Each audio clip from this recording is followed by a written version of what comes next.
Jean-Yves Labrousse, l'histoire d'un miraculé, épisode 1.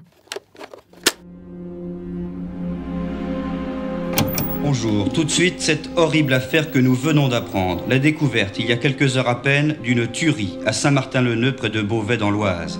6 morts, 4 adultes et 2 enfants. Madame, monsieur, bonsoir. Il est des faits divers qui, dans l'horreur, dans la folie et aussi dans la banalité des vies qu'ils bouleversent, vont beaucoup plus loin que bien des récits de fiction.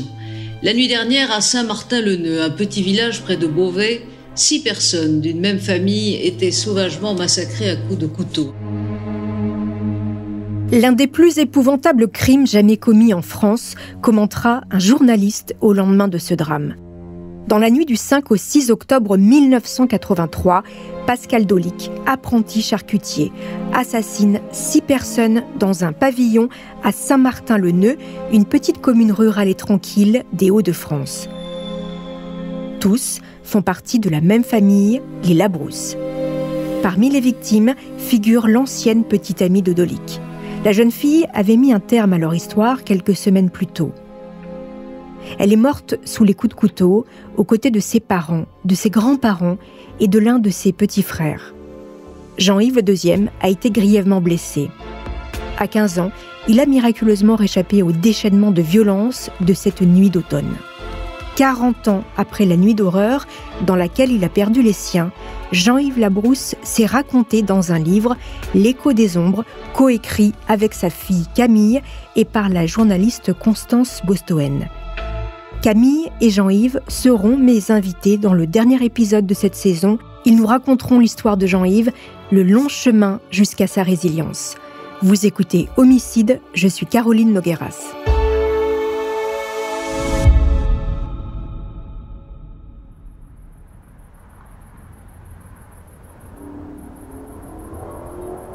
« 6 octobre 1983, 1h du matin. À 5 km au sud de Beauvais, la petite commune de Saint-Martin-le-Neu est endormie. Le long des rues, enserrées par les champs, les pavillons et les fermes sont plongés dans l'obscurité. Leurs occupants sont blottis dans leurs lits. En ce début d'automne, le temps est clément. Les températures douces permettent aux Martydoniens de profiter encore un peu de l'été indien du mois de septembre. Dans les maisons, les grosses couvertures sont remisées dans les placards et l'atmosphère n'embaume pas encore le feu de bois. C'est une nuit paisible. Mais au sud de Saint-Martin-le-Neu, la quiétude vient de s'envoler. Au niveau de l'une des premières maisons de la commune, un bruit de verre brisé résonne dans la nuit.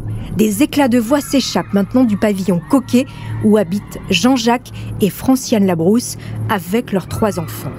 La suite, leur fils cadet Jean-Yves la raconte en détail dans son livre. Au rez-de-chaussée, l'adolescent de 15 ans est réveillé par des cris. Allongé dans son lit, Jean-Yves a le corps engourdi. Il émerge difficilement d'un sommeil profond.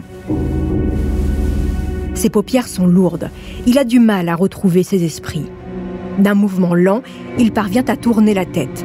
De l'autre côté de la pièce, il aperçoit Fabrice, son petit frère, endormi dans son lit. Les garçons n'ont que 3 ans d'écart. Ils sont très proches. Quelques heures plus tôt, tout allait pourtant si bien. La famille a dîné un hachis parmentier préparé par l'ancien petit copain de l'aîné des enfants, Caroline. Le jeune homme s'appelle Pascal Dolic. Même s'il n'est plus avec Caroline, il est resté assez proche de la famille. Des bribes du repas reviennent à Jean-Yves. Peu de temps après avoir goûté le plat principal, son père s'est senti mal. La suite est un peu floue. L'adolescent est tiré de ses pensées embrumées. Sous la porte de sa chambre, un rayon de lumière accroche son regard. Depuis le couloir, il entend quelqu'un chuchoter. Il est passé par le sous-sol pour éteindre les lumières. Cette voix, c'est celle de sa grand-mère maternelle. Pourtant, elle n'était pas là tout à l'heure. Tout cela est étrange. Puis, le silence, à nouveau. Jean-Yves a le ventre noué. La phrase qu'il vient d'entendre lui tord les tripes. Dans la maison, quelque chose ne va pas. L'adolescent se redresse doucement en essayant de ne pas froisser les draps. Il veut rester le plus discret possible. Puis, Jean-Yves se fige. Au premier étage, des cris retentissent. Son cœur tambourine dans sa poitrine. De plus en plus vite, de plus en plus fort. C'est Caroline. L'adolescent en est sûr maintenant, quelque chose menace sa famille. Il faut qu'il monte. Sa sœur a besoin d'aide. Les muscles tendus, il parvient à se lever et à conduire son 1,80 m jusqu'à la porte. De l'autre côté, le couloir est maintenant plongé dans le noir. Malgré la situation, Jean-Yves n'arrive pas à se réveiller tout à fait. Il somnole encore et doit plaquer sa main gauche sur le mur pour progresser. L'escalier approche, il n'est plus qu'à quelques mètres. Jean-Yves va bientôt comprendre ce qui se trame. Mais il a la désagréable impression de ne pas être seul. Soudain, une douleur sourde lui déchire le bas-ventre. Dans la confusion, le jeune garçon distingue un éclat métallique dans la pénombre. C'est la lame d'un couteau. Elle est longue et effilée. Voilà qu'elle s'abat à nouveau sur lui. Alors qu'un troisième coup menace de le toucher, Jean-Yves se dégage. L'arme s'enfonce dans sa cuisse. Il n'a pas vu l'assaillant, mais il a distinctement entendu une voix, ou plutôt un gémissement de bête. Jean-Yves est au sol. La douleur lui coupe le souffle. L'adolescent réussit à se hisser debout. Il se presse le ventre de ses deux mains et trouve tant bien que mal la force d'avancer et de monter les escaliers. Au premier étage, il se rue dans le bureau de son père où il se faufile sous le meuble et se cache derrière la chaise. Ses pensées vont à 100 à l'heure.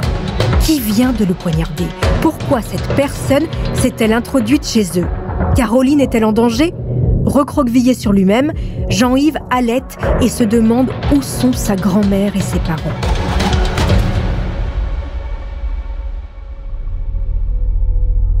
Il donnerait tout pour se réveiller dans son lit, tiré de ce cauchemar. Il donnerait tout pour être ici même, mais avec son père. Jean-Jacques a 41 ans. Ouvrier en sidérurgie, c'est aussi un guitariste passionné de musique et d'histoire. Souvent, après le dîner, Jean-Jacques transmet à son fils sa curiosité débordante dans cette pièce cosy.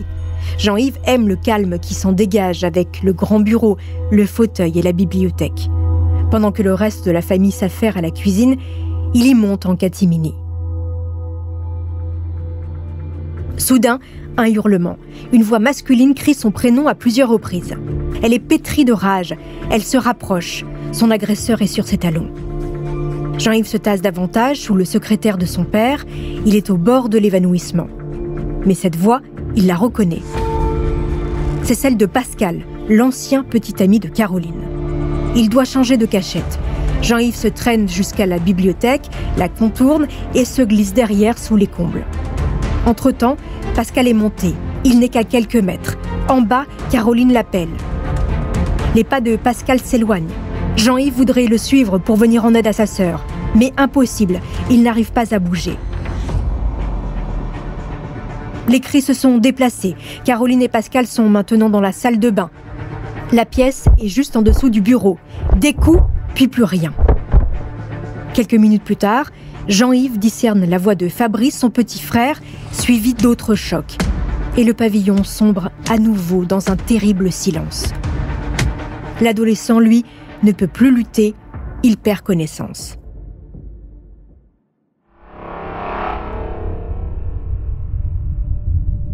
L'air est lourd, saturé de fumée.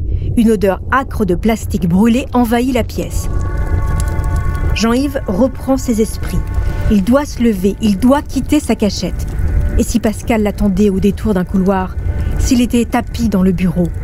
Réunissant ses dernières forces, l'adolescent s'extirpe des combles. Puis, il emprunte les escaliers, la peur au ventre.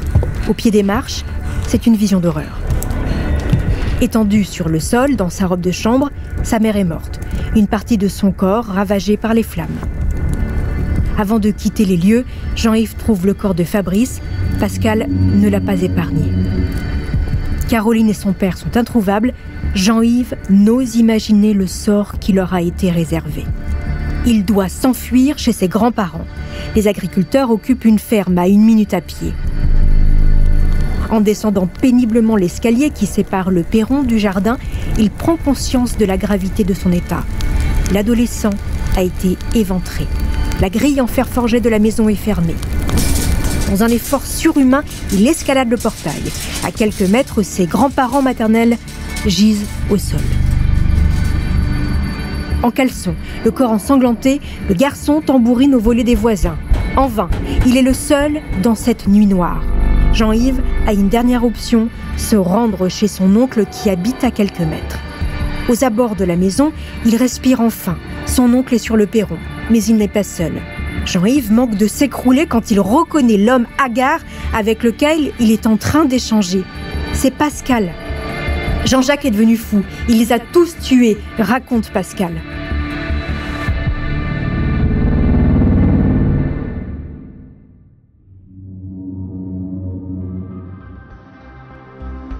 Les gendarmes et les secours sont prévenus au beau milieu de la nuit des événements tragiques qui viennent de se dérouler à Saint-Martin-le-Neu. 6 personnes assassinées et une mort collatérale. D'après ce que l'on sait, vers 2h ce matin, le voisin d'en face, Roland Bizet, téléphone à la police. Il a à peine le temps de dire ce qu'il a vu. Il tombe mort, le téléphone dans la main, victime d'une crise cardiaque. Roland Bizet était agriculteur. Tiré du lit par du grabuge, il a regardé par la fenêtre et a aperçu 2 silhouettes courir dans la rue à quelques minutes d'intervalle. Il a eu le temps de voir qu'elles étaient couvertes de sang et en partie dévêtues. Son cœur n'a pas supporté le choc. Les véhicules de secours filent à vive allure dans les petites rues de la commune endormie. Gendarmes et pompiers investissent les lieux. Avant même de pénétrer chez les Labrousse, ils comprennent l'ampleur du drame. Les corps des grands-parents gisent au sol dans la rue, couverts de plaies par arme blanche. Puis, les gendarmes entrent dans le pavillon, d'où s'échappe encore une épaisse fumée. Ils sont saisis d'effroi. Une jeune recrue figure dans l'équipe. Première scène de crime pour ce gendarme. Des années plus tard, à la fin de sa carrière, il la décrira aux Parisiens comme une scène de carnage. Au rez-de-chaussée, Franciane, la mère de famille de 37 ans, gît aux côtés de son plus jeune fils Fabrice. Caroline est découverte dans la salle de bain. Jean-Jacques, le père, est mort dans son lit. Tous ont reçu des coups de couteau. Beaucoup. Les gendarmes ne tardent pas à mettre la main sur l'arme du crime. Un couteau à désosser de 15 cm sur lequel ils prélèvent une trace digitale.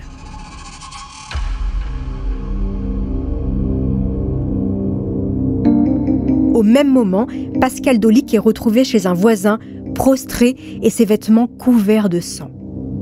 Au vu des premiers éléments, il est considéré comme le témoin numéro 1 et emmené au poste. Jean-Yves Labrousse, lui, a été secouru à temps. Il est conduit en urgence absolue à l'hôpital de Beauvais. Au petit matin, Saint-Martin-le-Neu se réveille, sonné. En quelques heures, la bourgade a été envahie par les reporters.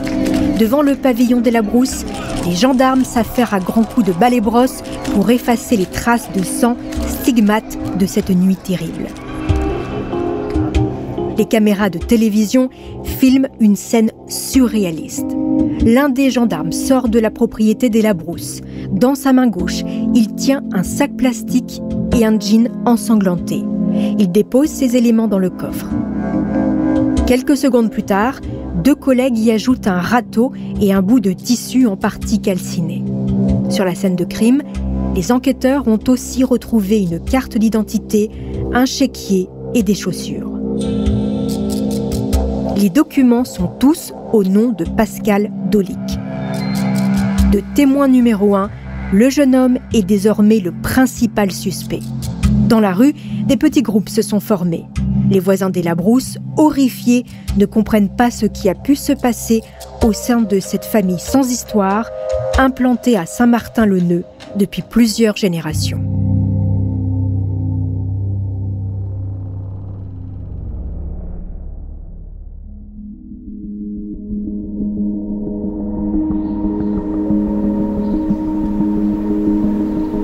Franciane Labrousse, la mère de famille, était issue d'une lignée d'agriculteurs. Elle travaillait aux Nouvelles Galeries de Beauvais, au rayon parfumerie, où elle tenait le stand bourgeois. Son mari, Jean-Jacques, était rentré comme ouvrier en sidérurgie chez Massey Ferguson dès l'adolescence. Implantée à Beauvais, l'usine fabrique des tracteurs depuis sa création dans les années 60. Le jeune couple s'est installé dans le pavillon de Saint-Martin-le-Neu après leur mariage.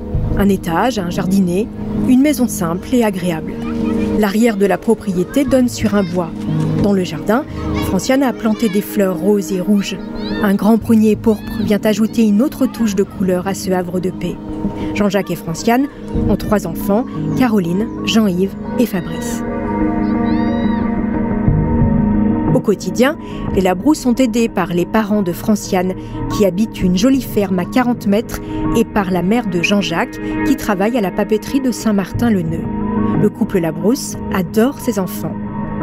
Grâce au comité d'entreprise de Jean-Jacques, ils se rendent à tour de rôle en classe de neige. Fabrice et Jean-Yves sont très proches et passent beaucoup de temps ensemble. Parfois, ils quittent la maison en longeant le mur à 4 pattes pour échapper au regard de Franciane et aller s'amuser dans le bois. Ils grimpent dans les cabanes, construites avec des amis. Les anniversaires de Caroline et Fabrice, nés le même jour, mais à quelques années d'intervalle, sont l'occasion de grands repas de fête. Comme le nouvel an que Franciane prépare une semaine à l'avance pour réunir toute la famille chez elle.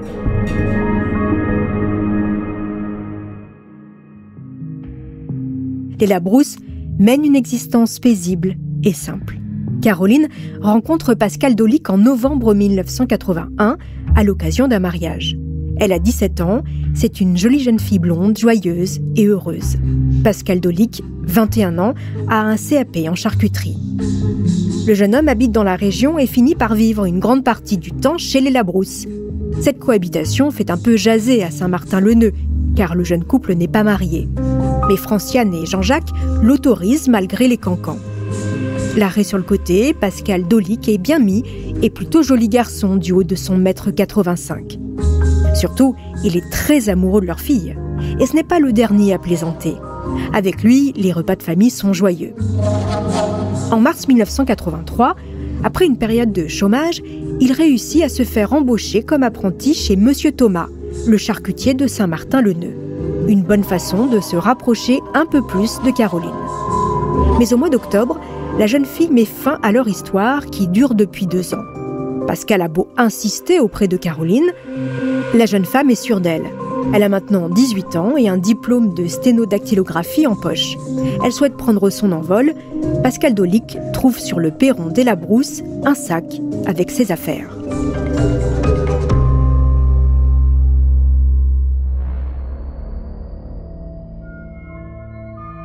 Dès le matin du 6 octobre, journalistes et enquêteurs s'intéressent de près à l'amoureux éconduit. Les premiers questionnent les riverains et le patron de Dolic sur son caractère et son attitude des derniers jours. Interrogé par Antenne 2, il répète qu'il n'avait pas à se plaindre de ce jeune homme sérieux, honnête et courageux. D'après le charcutier, Pascal Dolic avait la tête sur les épaules. Je l'avais embauché depuis le mois de mars, il était au chômage avant. J'avais eu de très bons renseignements sur lui par un confrère qui est charcutier à Boissaint-Lieu. C'est tout. Maintenant, moi, son travail, j'avais pas à m'en plaindre. Et son comportement, vous n'aviez rien remarqué? Rien du tout. Moi, il est parti hier au soir, comme d'habitude. Au micro d'un journaliste de France 3 Picardie, en revanche, une femme qui connaît bien les Labrousse confirme que la séparation entre Caroline et Pascal était dure. Entre 2 sanglots, elle précise. Ah oui, je sais que c'était très dur. Ça faisait plusieurs fois qu'il revenait, même au magasin, voir sa mère. Après 12 heures de garde à vue, Pascal Dolic sort de son mutisme et avoue les 6 meurtres.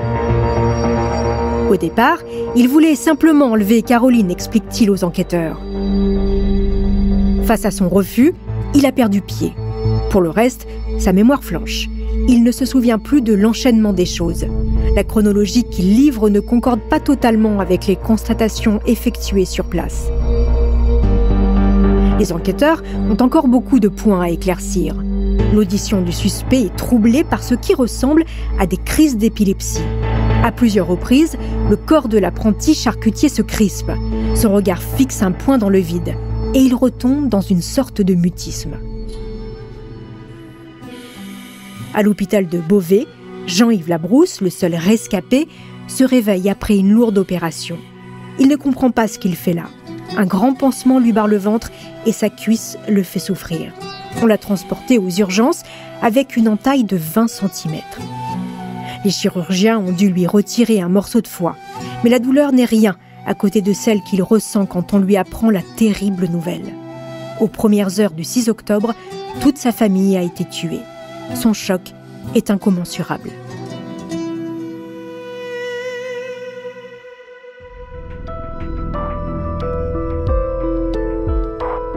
Entendu par les gendarmes, Jean-Yves tâche de reprendre en détail la chronologie des faits et désigne Pascal Dolic comme l'auteur de la tuerie.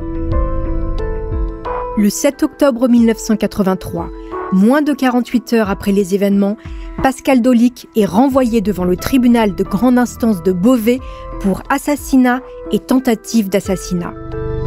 Un psychiatre doit l'examiner dans les plus brefs délais. Car la violence des crimes dont on l'accuse n'est pas anodine, comme le montrent rapidement les autopsies diligentées en urgence. En tout, le médecin légiste va relever 72 coups de couteau sur les victimes. Dès le lendemain du drame, un journaliste de France 3 Picardie soulève la question qui sera longtemps au cœur de cette affaire. Il a suffi d'une nuit, une famille décimée, un village bouleversé et peut-être une relance du débat sur l'article 64 du Code pénal. Il n'y a ni crime ni délit lorsque le prévenu était en état de démence au temps de l'action ou lorsqu'il a été contraint par une force à laquelle il n'a pu résister.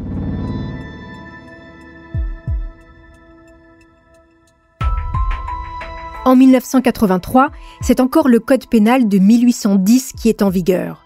Et en matière d'irresponsabilité pénale, l'article 64 ne connaît pas la nuance.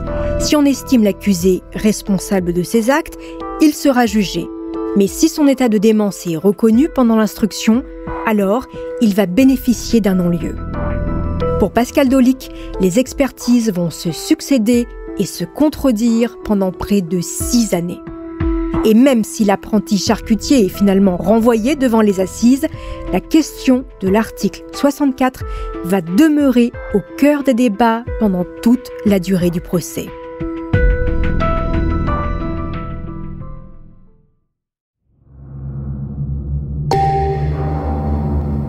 Pour Jean-Yves Labrousse et les siens, l'attente a été interminable.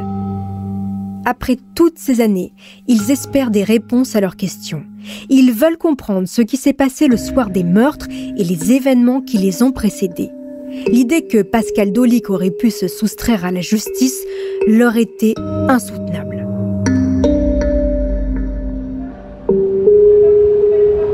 « 31 mai 89. Jean-Yves et ses proches ne sont pas les seuls à arpenter le parvis qui fait face au palais de justice de Beauvais.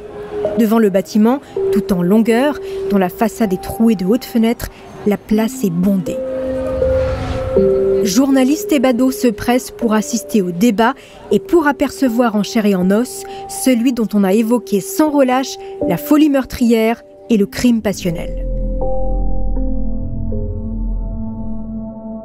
Depuis, Jean-Yves a amorcé sa reconstruction.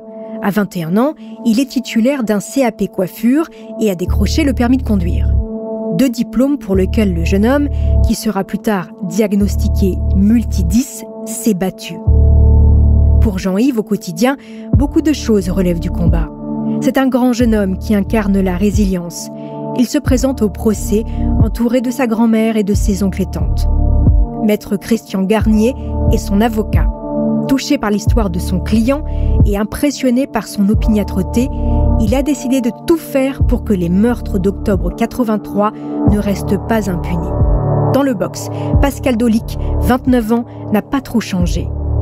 Il porte maintenant des lunettes, mais affiche toujours un air de gendre idéal avec sa chemise rayée, sa cravate verte et ses cheveux bien peignés. Il n'a pas un regard pour les parties civiles. Il se tient immobile, les yeux baissés. La personnalité de ce jeune homme insaisissable et taiseux se trouve vite au cœur des débats. L'interrogatoire de curriculum vitae, c'est une vie banale, une famille modeste, une enfance peu heureuse. Il dit tout cela en peu de mots, d'une voix monocorde, mais s'exprime bien. De cette enfance peu heureuse, ses parents ne semblent rien connaître. Tous les deux sont en larmes. Ils se cramponnent à la barre pour ne pas s'effondrer. Ils ne comprennent pas ce qui a pu se passer dans la tête de leur fils cette nuit d'octobre 83. La mère évoque bien les cauchemars violents de Pascal quand il habitait encore chez eux. La nuit, il lui est arrivé de crier au feu en se cognant contre les murs. Ses mauvais rêves seraient à mettre sur le compte d'un exercice lors de son service militaire. Il aurait mal tourné, Pascal en serait sorti légèrement brûlé. Au cours de ses entretiens avec les 6 psychiatres qui l'ont entendu, Pascal s'est dit victime de persécutions. Il a aussi affirmé que son père le battait. Mais Dolik père nie les coups. Les experts m'ont reproché de voir tout du mauvais côté. Ils doivent avoir raison, finit par articuler Pascal Dolik.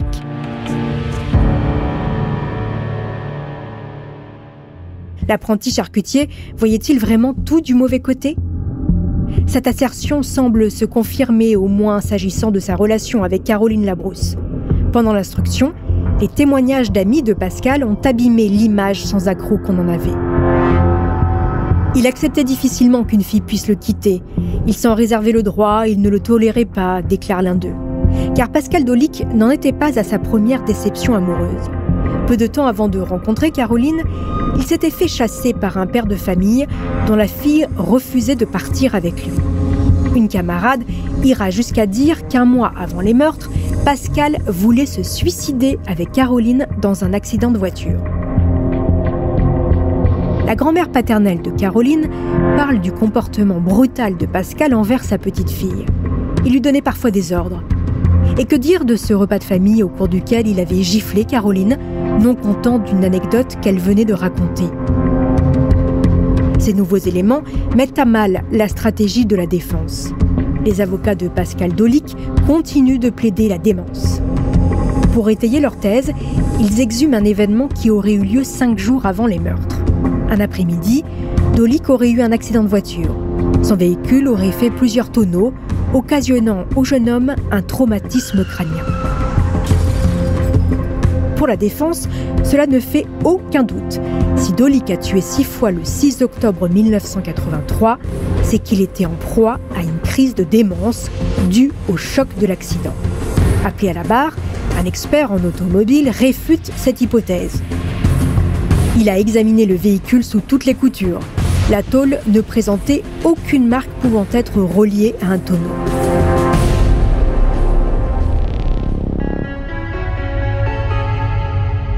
Mais l'état psychique de Dolik continue d'animer les débats entre les experts qui défilent à la barre.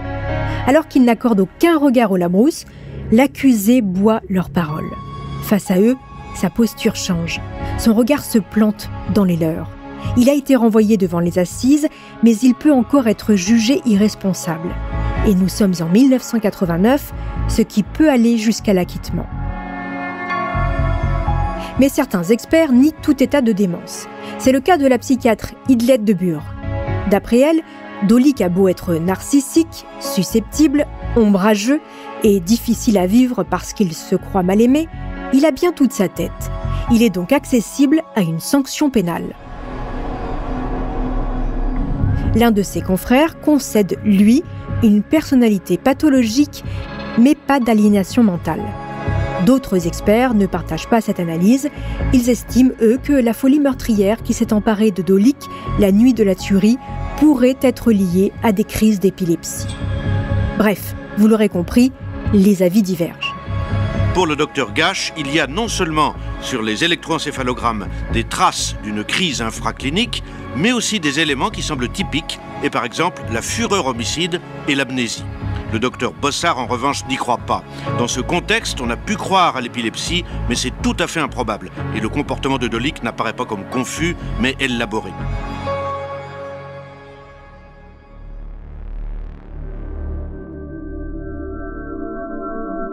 À l'issue de ces débats, la question de la responsabilité de Pascal Dolik reste floue. Et c'est bien là toute la difficulté. Car, une fois de plus, en 1989, l'indécision n'a pas lieu d'être en matière d'irresponsabilité pénale. La Cour compte bien éclaircir la question avec la reconstitution des faits.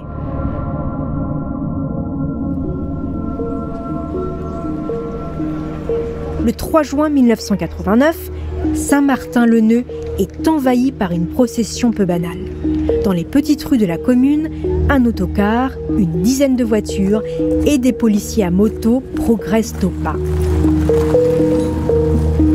Pour la reconstitution, la cour d'assises s'est transportée sur les lieux.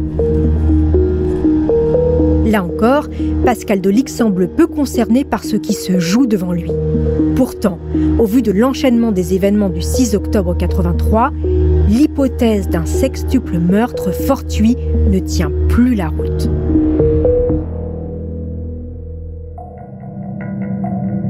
Ce matin-là, Pascal Dolic est allé de bon matin à la pharmacie avec une ordonnance prescrite par son médecin contre des insomnies. Il a acheté des somnifères à base de trisolame, un puissant hypnotique. Puis, il est allé remplir un bidon de 5 litres d'essence. En fin de journée, Dolic s'est rendu chez les Labrousse. Malgré leur récente rupture, Caroline a accepté qu'il prépare le dîner. Entre 2 ingrédients, Dolic a glissé dans le hachis parmentier les cachets de somnifères. Après avoir dit aux Labrousse qu'il partait retrouver ses parents, il est allé dans un bar à Beauvais. Il est revenu aux abords du pavillon au milieu de la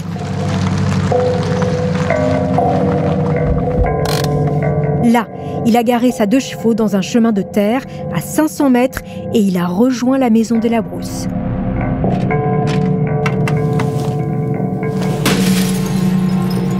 Il est monté sur le toit, a cassé la vitre d'une fenêtre étroite et s'est introduit au premier étage. Pascal Dolic a pris une dernière précaution, il est descendu au sous-sol pour couper l'électricité.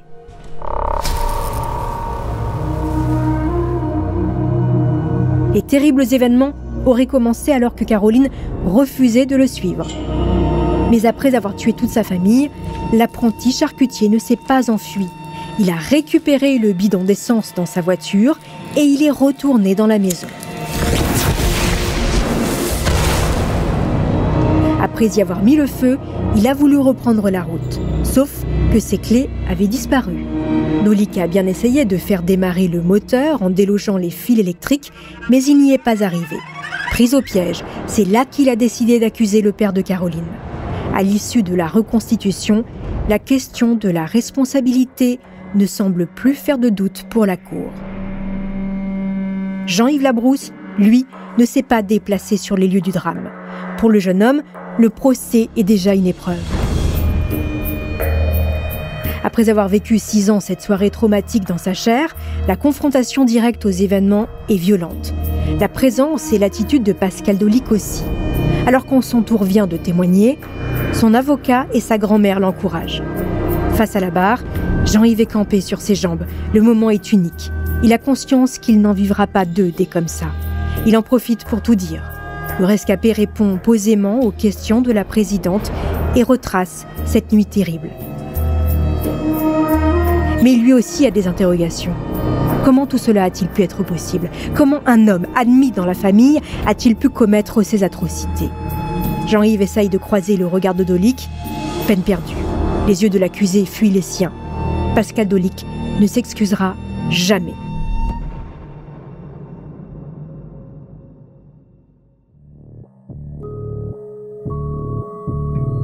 Quand Jean-Yves retourne s'asseoir, un silence monacal règne dans la salle. Au palais de justice de Beauvais, les jeux sont faits. Après 2 heures de délibéré, le destin de Dolic est scellé. Le 6 juin 89, il est condamné à la réclusion criminelle à perpétuité, assortie d'une peine de 18 ans de sûreté, sans bénéficier d'aucune circonstance atténuante. Pour la cour et pour le jury, Pascal Dolic a agi en toute responsabilité dans la terrible nuit du 5 octobre 83. À l'issue du verdict, ni Jean-Yves Labrousse ni ses proches ne souhaitent faire de déclaration. L'avocat du jeune homme s'exprime en son nom devant les caméras de France 3. Qu'il n'aurait certainement pas compris que la thèse de la démence, un moment évoquée, soutenue et prévalue, alors que tout le comportement de Dolic, même s'il est difficile et humainement inadmissible, a été un comportement de quelqu'un d'intelligent et non d'un fou furieux comme on a tenté de le démontrer. Pascal Dolic derrière les barreaux, Jean-Yves Labrousse a pu commencer à trouver un semblant de paix. Il s'est réfugié dans le sport et dans une hyperactivité constante. Puis, il a fondé une famille. Mais ce n'est que récemment qu'il a pu s'ouvrir aux siens sur cet événement traumatique qui a marqué le premier jour du reste de sa vie. Après s'être confié à sa fille Camille et à la journaliste Constance Bostoen, il s'est raconté dans un livre, L'écho des ombres, paru en octobre 2023 aux éditions Mareuil.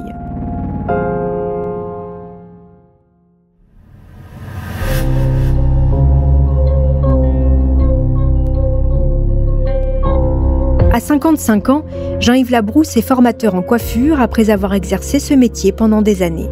Il est aussi le père de 3 enfants, dont un petit dernier né fin 2021. On peut dire que Jean-Yves Labrousse est un battant, car survivre à sa famille n'a pas été le seul combat de sa vie. Depuis l'enfance, il est multidys. En d'autres termes, il souffre d'une combinaison de plusieurs troubles cognitifs. Dyslexie, dysorthographie, dyspraxie, dyscalculie. Après les meurtres, ces troubles se sont accrus, amplifiés par le choc du traumatisme. Il a dû apprendre à grandir ainsi dans la vie, sans les siens, avec la culpabilité de celui qui reste, de celui qui a réussi à s'en sortir. Sa grand-mère paternelle, dont il était très proche, s'est éteinte en 2008, à l'âge de 96 ans. Elle était l'une des dernières dépositaires des souvenirs de la famille et parlait à la fille aînée de Jean-Yves de ceux qu'elle n'a pas pu connaître. C'est peut-être par elle que s'est amorcée pour le père de famille une nouvelle étape pour endiguer le traumatisme de son enfance, celle de la parole. J'ai la chance d'être en studio avec Jean-Yves Labrousse et sa fille Camille Labrousse, tous les deux co-auteurs du livre L'écho des ombres avec Constance Bostoen, paru aux éditions Mareuil Éditions. Bonjour et merci à tous les deux d'être en studio avec moi. Alors, je vais commencer par vous, Jean-Yves, si vous voulez bien. Quand et comment avez-vous su qu'il était temps pour vous de raconter votre histoire avec votre fille Camille ? C'est un cheminement. C'est un cheminement. Je travaillerais sur Paris à cette époque-là. Je suis au restaurant avec Camille et Camille, elle me dit « Papa, j'aimerais bien que tu me parles de ton histoire. » Donc, je lui raconte l'histoire de l'assassinat de ma famille. Et je vais essayer de lui dire le maximum de choses parce que jusqu'à maintenant, j'avais protégé. J'avais menti pour la protéger parce que pour moi, cette histoire est tellement horrible que je savais pas par où commencer. Et j'avais essayé de protéger Camille en lui disant que mes parents étaient morts dans un accident de voiture.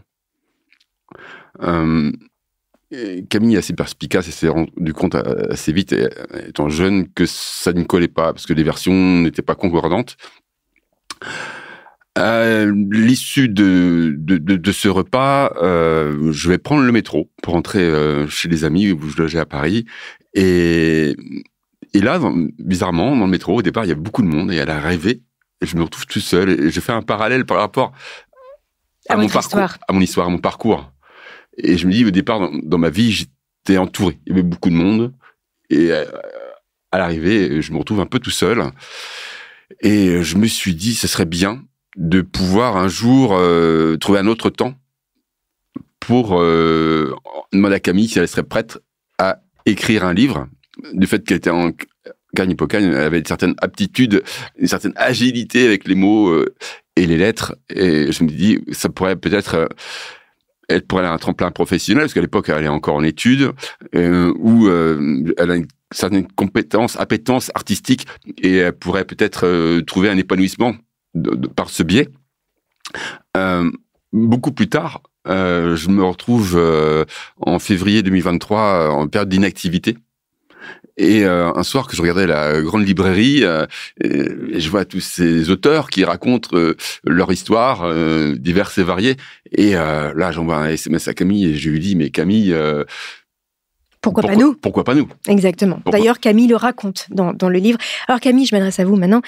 Comment vous le prenez quand votre père vous demande d'écrire son histoire ? Au début, c'est non.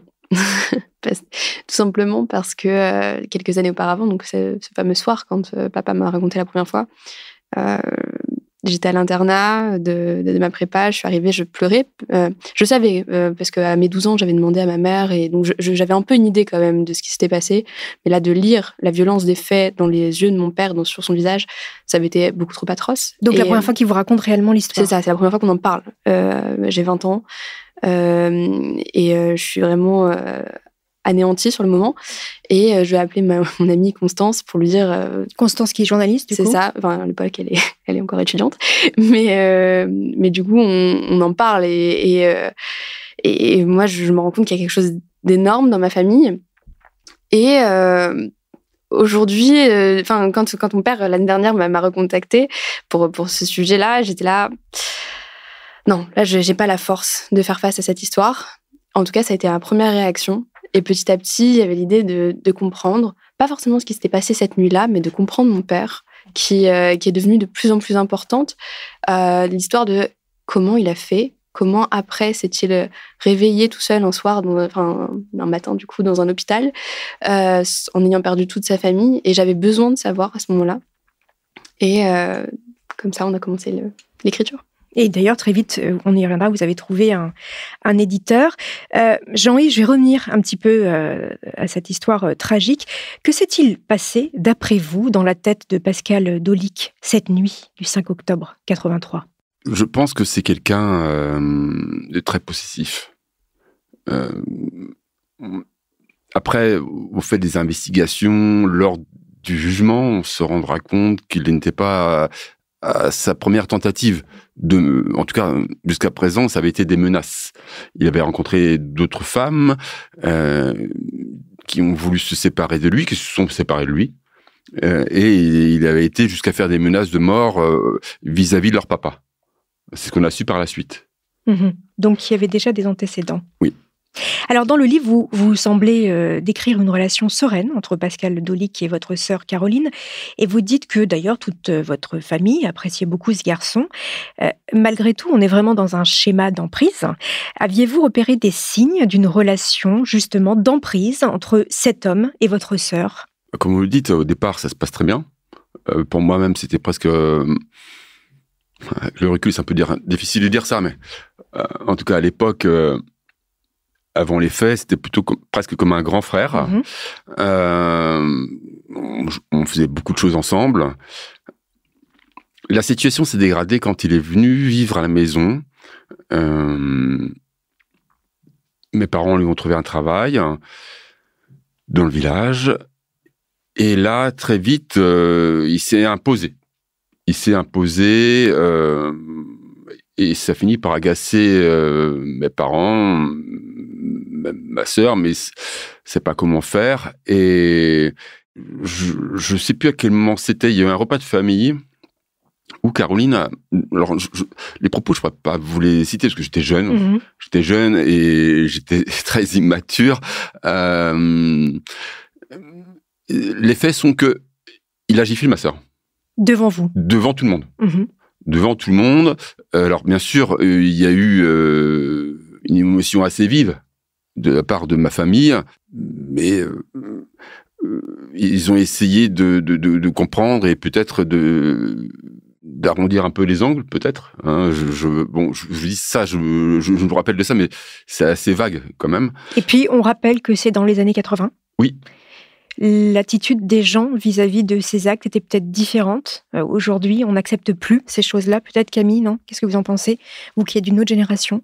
Oui, après, il y a quand même eu des réactions, parce que moi, on a fait tout un travail d'enquête pour comprendre les différentes parties prenantes de cette histoire avec Constance. Et il y a quand même une tante à ce moment-là qui se lève et qui dit non, ce n'est pas possible. Donc, il y a quand même une réaction.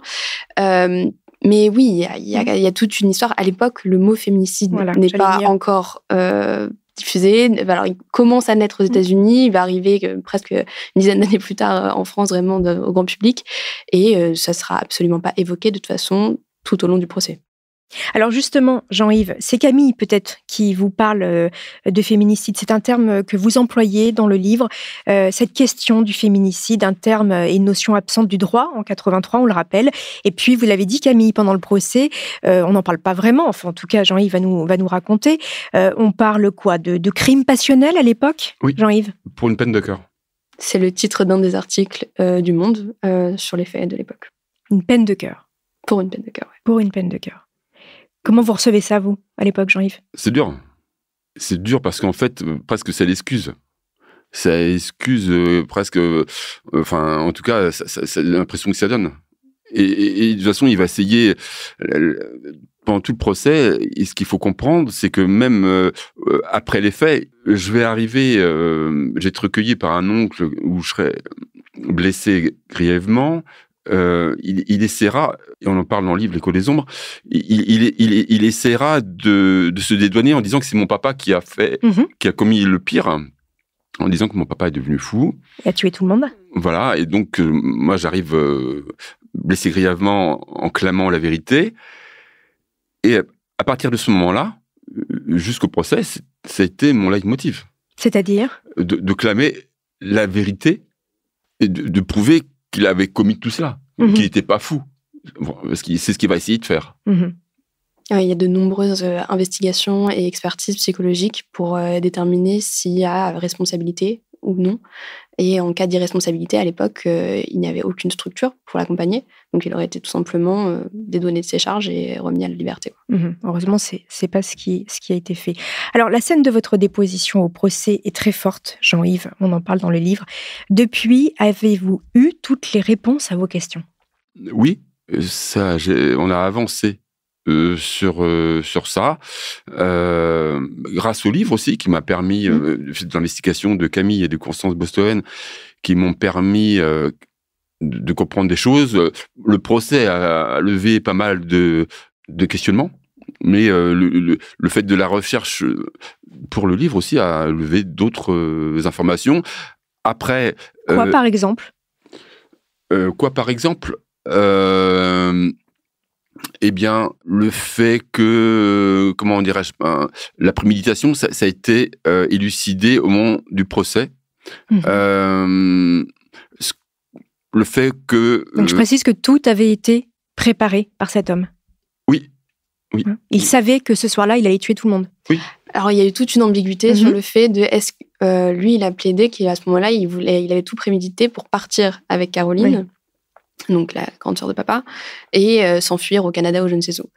Il n'empêche que c'était exactement toutes les choses qui ont été utilisées pour commettre le crime. Bien sûr. Jean-Yves? Dans le livre, ce qui permet de comprendre, c'est que, en fait, pourquoi il a tué tout le monde, pourquoi, le mieux c'est qu'il n'aurait blessé personne, même blessé, ça aurait été, voilà, mais la raison pour laquelle il s'est acharné, surtout, c'est ça, on n'en parle pas trop lors du procès, on parle de l'acharnement, mais pourquoi il s'est acharné? Camille, elle a les mots pour ça. Elle a fait des enquêtes un peu approfondies sur la psychologie de cet homme. Et oui, en fait, il n'a pas supporté que Caroline se sépare de lui, comme c'était sa chose.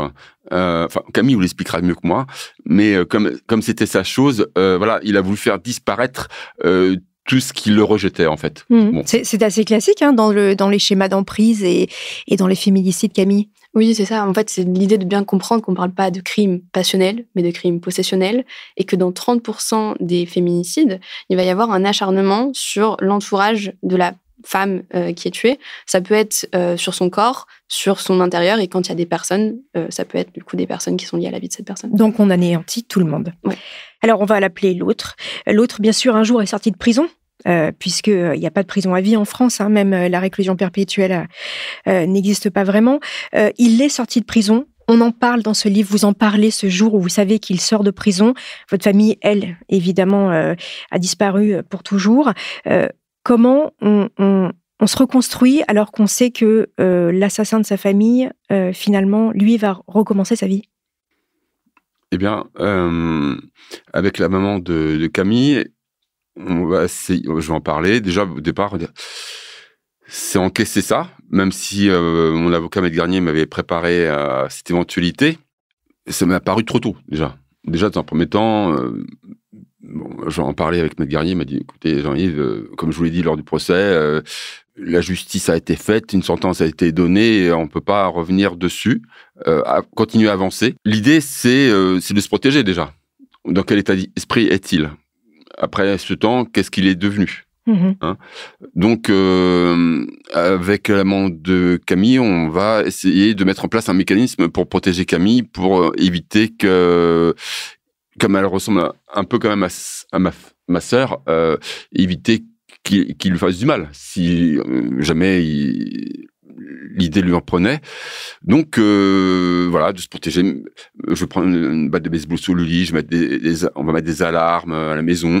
Voilà, on va éviter que Camille, elle soit toute seule dans la rue. Il va y avoir pas une chape de plomb, mais quand même quelque chose, un bouclier, on voit dans les films de science-fiction, quelque chose comme ça, un peu transparent, qui va être autour des enfants, de Camille et de sa sœur. De sa sœur, bien sûr. De sa sœur, pour qu'elle puisse s'épanouir. C'est des enfants qui s'apprennent bien à l'école, contrairement à moi. Et donc, il faut continuer, qu'il n'y ait rien qui puisse les perturber. Bien sûr. Qu'elle puisse continuer à s'épanouir. Camille, vous vous rappelez de ces moments? A posteriori, en fait, en écrivant et en faisant du coup tout ce travail d'interview avec mon père, j'ai compris qu'il y avait eu ça qui était en place. Mais pour moi, à l'époque, mes parents étaient juste stricts et je n'avais pas très bien compris l'ampleur du sujet. Bien sûr, je comprends. Alors, je vais reprendre, Jean-Yves, l'une des questions que pose Camille dans votre livre. Comment peut-on survivre à une telle épreuve? Dès le départ, c'est le déni, déjà. Quand je me suis réveillé à l'hôpital et j'ai observé mon ventre, je dis, quelle connerie j'ai encore fait? Pourquoi j'ai une balafre? Enfin, le pansement, je veux pas. Et l'idée, ça va être de dire ce que j'ai vu, c'est un cauchemar. C'est pas réel. Donc, dans le déni. Il y a maman de papa qui sera là, et je lui demande si mes parents vont bien. Donc, elle me dit oui, ils arrivent. Voilà. Donc, il faut comprendre que les adultes à l'époque, ils essaient de me protéger. Donc, et de voir ce que je sais. Ils essaient de voir ce que je sais, ce que j'ai vu. Donc, au départ, je raconte pas trop ce que j'ai vu ni ce que j'ai entendu, puisque pour moi, c'est pas réel. Il faudra que je sois... Alors, je sais plus si c'est dans la journée ou le lendemain où les gendarmes sont venus pour m'interroger. Et là, je vais comprendre très rapidement que les flashs qui me reviennent sont pas des cauchemars. C'est la réalité. Et que c'est la réalité. C'est la sombre réalité. Oui. Ce qui va me sauver assez rapidement, même à l'hôpital, c'est que des jeunes femmes que je côtoyais sont venues pour m'embrasser sur la bouche. Et là, je me dis, ça va être la bouffée d'air, comme quand, lorsque vous prenez la chasse. Des jeunes femmes que je connaissais, que j'avais rencontrer des filles de collègues à maman, des choses comme ça. Et là, je me dis, ah ouais, mais la vie, il y a ça aussi, quoi.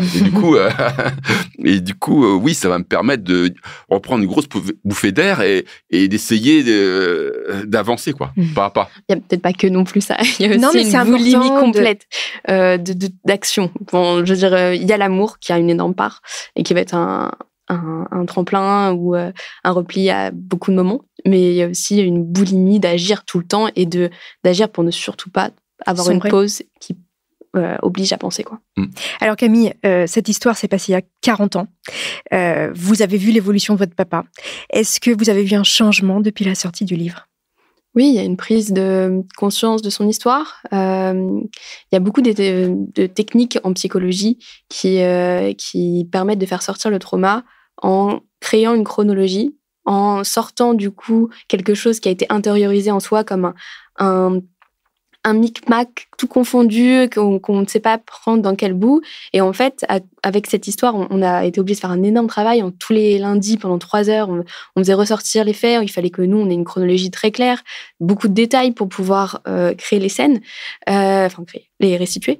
Et donc, ça a obligé papa à faire un travail de chronologie, justement, sur sa vie, de se rendre compte qu'il y avait des moments où il disait « Ah ouais, je me rendais pas compte que ça s'était passé ça. Je pensais que c'était au même moment. » Et donc là-dessus, j'ai senti que ça avait fait un travail thérapeutique, une cathartique pour papa. Et vous avez vu un changement dans son attitude, Jean-Yves, votre papa? Ouais, c'est le fait de... Ouais, c'est le premier plateau qu'on a fait quand il est ressorti. Il y avait une prise de possession de sa vie et même il le disait, je suis maître de mon histoire. Jean-Yves, le mot de la fin? Le mot de la fin, oui, ça m'a permis de déposer mes bagages là. De tous ces flashs qui étaient incessants où, comme on le dit dans le livre Les Collaisons, mes jours étaient pires que mes nuits.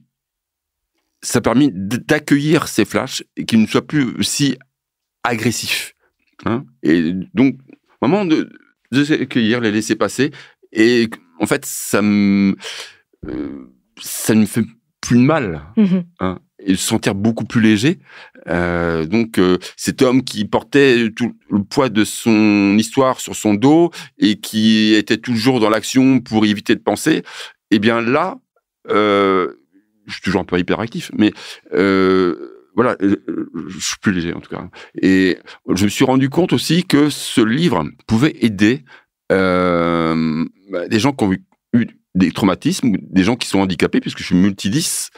Et malgré cela, ça n'a pas empêché que j'étais en échec scolaire en mon enfance et d'avoir réussi à avoir une vie professionnelle dans le monde de l'artisanat pendant plus de 30 ans et de devenir formateur pour adultes actuellement et d'aider les autres à lever les freins par rapport aux écueils de leur parcours. C'est une belle leçon de résilience et je vous remercie d'être venu en parler ici dans Homicide. Je rappelle le titre de votre livre, L'écho des ombres, paru aux éditions Mareuil Éditions, récit d'un survivant, que vous avez écrit avec votre fille Camille Labrousse et la journaliste Constance Bostoen. Merci beaucoup à tous les deux. Merci à vous.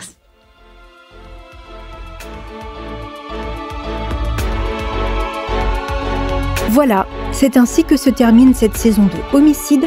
Elle a été écrite par Manon Gauthier-Faure et réalisée par Jean-Gabriel Rassa. N'hésitez pas, chers auditeurs, à nous mettre des étoiles ou des commentaires sur vos applis de podcast et de parler d'Homicide autour de vous.